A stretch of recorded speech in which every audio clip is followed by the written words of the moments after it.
জীবজন্তুর নাম থেকে মানুষের নামকরণ, ভাষাতত্ত্বের দিক থেকে মেসি এবং পশু এই দুটোর মধ্যে কোনো সম্পর্ক আছে কিনা সেটি আজকে দেখার চেষ্টা করব।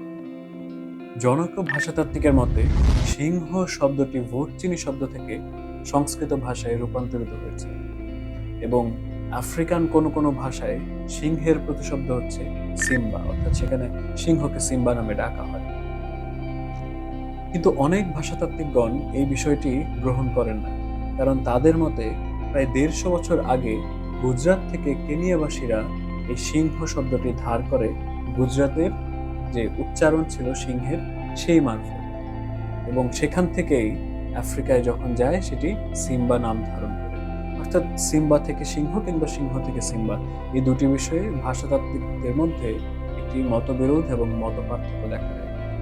কিন্তু আমরা আজকে যে বিষয়টি নিয়ে কথা বলছি সেটি হচ্ছে পশুর নাম থেকে মানুষের নামকরণ।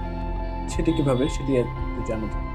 সিংহ, এই সিংহ উপাধিটি কিংবা এই যে নামের শেষে একটি বিশেষণ, সেটির প্রতি মধ্যযুগীয় ক্ষত্রিয় রাজাদের এক বিশেষ আকর্ষণ ছিল, এবং সেখান থেকেই মধ্যযুগীয় ক্ষত্রিয় রাজারা নিজের নামের সাথে সেই সিংহ পদবীটি লাগান। কারণ আমার হৃদয় হচ্ছে সিংহ হৃদয়, লায়ন হার্ট। ওই তো জানুয়ারি থেকে গেলি হৃদয়, তাও আবার জানুয়ারি। জানোয়ার মানে? জানুয়ারি মানে মানে সিংহ। সিংহ কি জানুয়ারি তো নাকি? তা ওই কিন্তু বিদেশিদের সিংহপ্রীতিও কম নয়, কারণ আমরা কিছু নাম দেখলেই আমরা বুঝতে পারবো বিদেশিদের যে সিংহপ্রীতি সেটি কতটি প্রকট।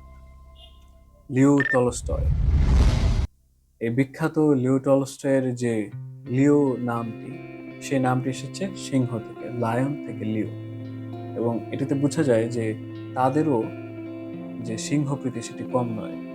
এবং লিওনেল মেসি, সেই লিওটিও কিন্তু সিংহ থেকেই প্রাপ্ত। এটি ছিল আজকের পর্ব, পশুর নাম থেকে মানুষের নামকরণ। বেশ মজার এবং অদ্ভুত ব্যাপার। অদ্ভুত জিনিসকে আমরা পছন্দ করি এবং সেই ভূত আমরা পালি।